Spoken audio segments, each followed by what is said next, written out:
Alrighty. Really quick one. I'm just going to say my condolences to the Kirk family. And I thought in his honour, I'm going to, make some rational arguments about ideological differences and things like that. And I will attempt to not be shot. You know what I mean? There's a reason why every one of these live videos I did for the last 8 weeks or so, or the majority of them, was done facing a road behind a window while the window's open. The reason for that is because then any member of the overall society that happens to be disgusted in what I'm doing has an option to shoot me while I do it. Of course, that's going to cause a bit of a scene. Because especially since this is all being kept off the radar, it's hard to keep a fucking drive-by shooting in the suburbs off the radar. But everyone had the option to do it. You know what I mean? This is part of political discourse, is being open and transparent and I don't have a mechanism protecting me. You know what I mean? Anyone is free to go through the process of finding out whatever, and then shoot into a resident. But you see, like, this is fucked up is usually the term that people use for doing this. This is the same. Like, this is a college. Now, I don't know whether this is true, but I heard reports that there was some trans inscriptions or engravings on the bullet, apparently, in a gun. Now, that could just be nonsense. Obviously, there is a large group of trans people and trans people supported that have been lured into a hatred for an individual that they clearly don't understand. And so in his honour, I'm going to radically change my own experimentation within the trans universe. And I'm, which has been exciting, and it's been, a real thrill to experience, as much as I possibly can without hormonal or surgical intervention. The female exists, and it's fun. It's really, really fun. I would compare it to going to like a fun fair, or going on a roller coaster, or watching a really cool movie, or or like a dance festival, maybe Burning Man. It's up there with that type of novelty for the psyche and for the human experience to try that. So, if anything, I'm supportive of people experiencing all types of different things, and then from whatever depths they can achieve, they can then speak from their experiences. But I'm going to point out something that's probably going to be uncomfortable for a lot of people. But if you took Charlie Kirk and you stuck him in the middle of a barbarian horde in his suit, with his clean-shaven appearance, with his nice haircut, with his gentle manner, with his discussionary approach, he would be considered a trans individual. He's a feminized man. He has feminized himself, which to a level which until recently was the most feminine expression of the masculine form in historical precedent. You'll notice even somebody like Jesus, who was displaying a feminized approach 2,000 years ago, he had a beard. A beard usually gives it away, and so in remembrance, and hopefully, with an outlook on the world, a peaceful outlook, because this is the reason I feminize myself, which has gotten really difficult lately because of the amount of ultra sexualized feminine displays I've been exposed to in my 38 years of life. For me to ultra feminize, because you're all calling him all these things, misogynist, all that, but you're missing the point. He's already feminized. You've shifted the landscape so that for him to really feminize in this modern day, he has to wear fishnet stockings. perhaps a mini skirt, a generous dolloping of mascara, and perhaps some hormonal intervention as well. Which is all I'm in support of all these things if you wish to do it. I'm just not in support of killing people because they're talking. That's a very masculine thing to do in support of a so-called feminine. Anyway, do you get where I'm going? So in honor of Charlie Kirk, I'm going to remasculinize myself, and I'm going to see what approach or what differences I notice within people's perception of me when I once again have a beard. And I think this is going, because this is a naturally occurring thing. If I don't shave my face, a beard appears there. It is amazing. It has happened now for, I don't know, like 18 years or so. Not 18, 19 years, just very quickly as well. And recently, the reason, and majority of my time as a human, I have been displaying some level of a beard. But what I found was that when I looked in the mirror and saw a bearded man looking at me, it made me act differently than when I looked in the mirror and saw a clean shaven face in front of me. And so I believe this is what Charlie Kirk was actually displaying. And so Charlie Kirk, within your framework of your ideology, was the largest trans advocate known to man.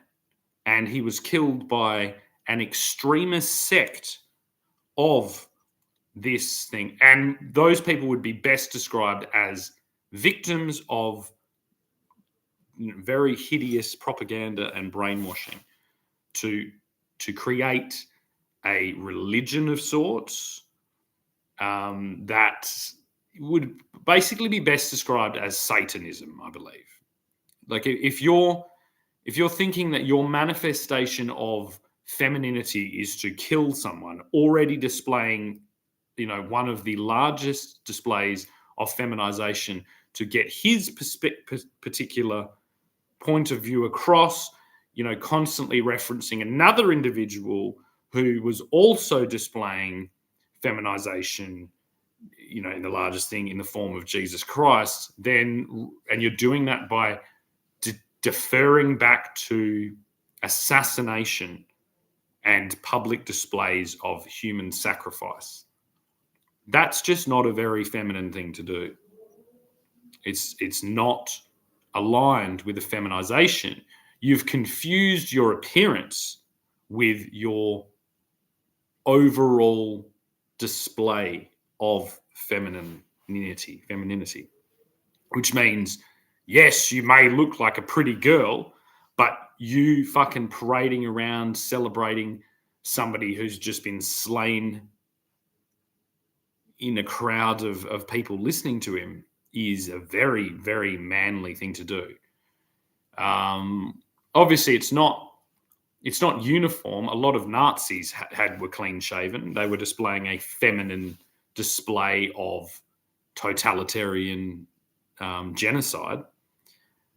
And so it all goes hand in hand. So if you have a clean shaven face and are speaking to people in a friendly manner, you are leading the charge of the feminized movement, which could be described as the trans movement. If you were born in the last 20 years, you might call it that.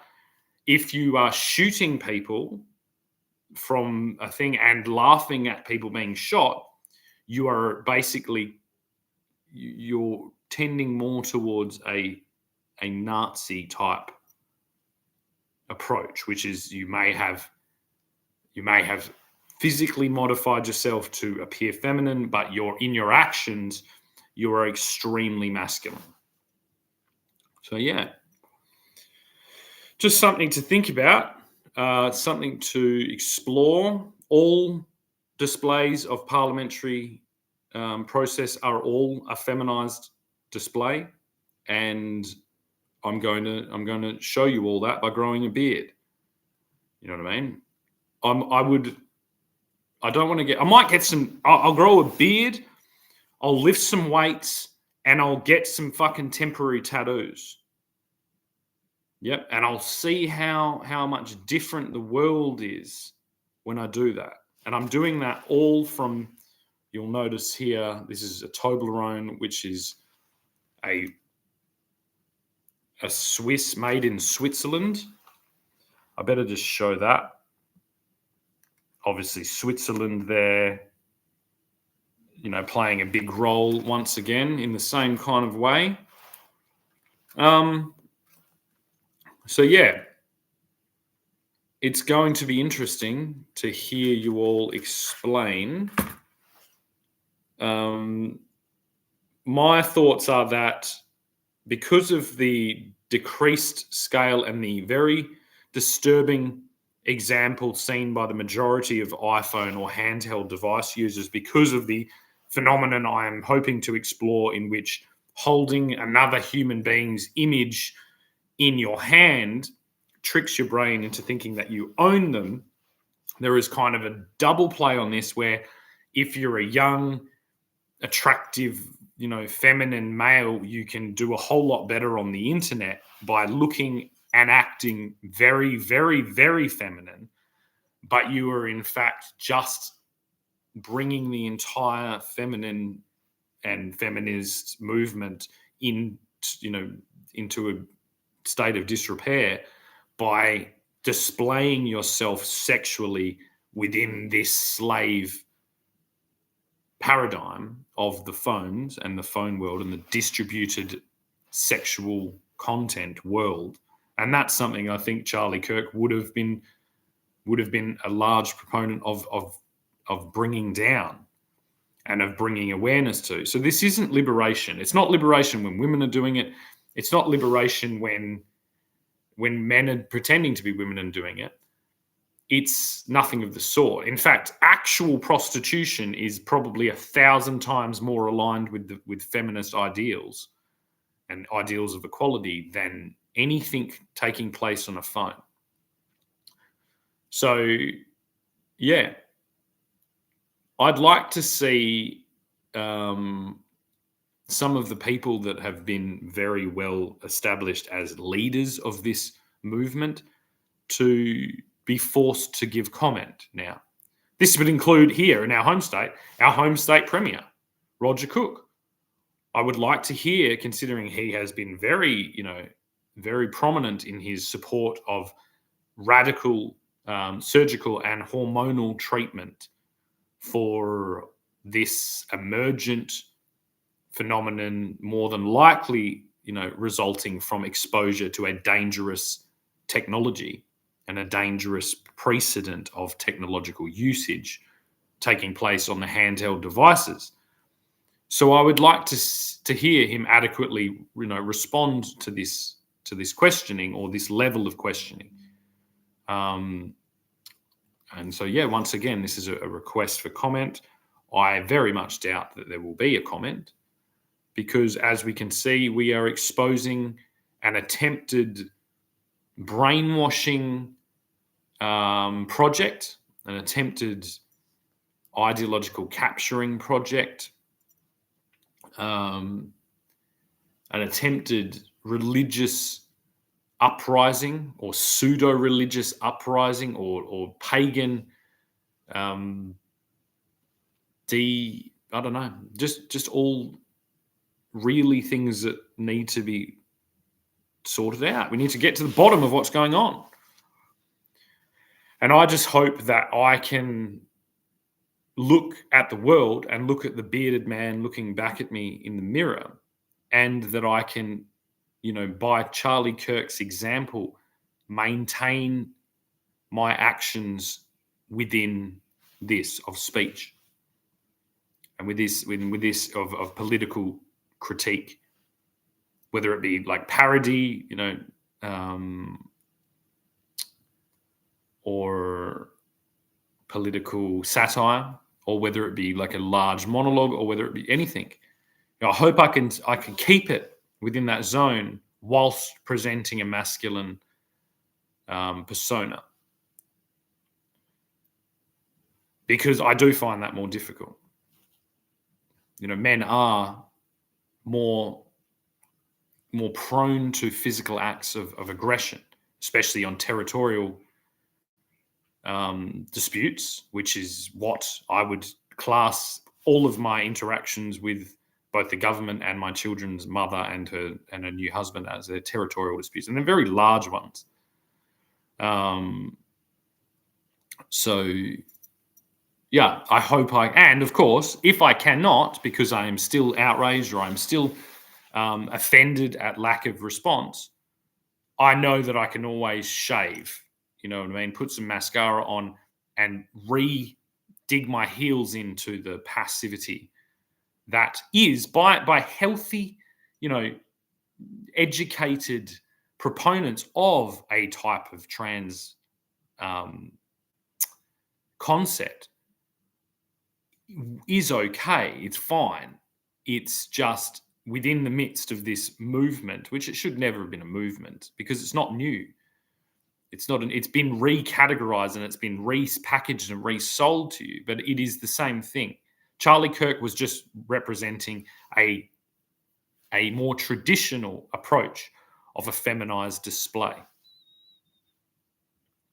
And I think in times like this, when we've got chaos all around us, a lot of people are comforted by traditional displays of any type of thing, but especially traditional feminized displays of masculine dialogue as opposed to violence in the streets.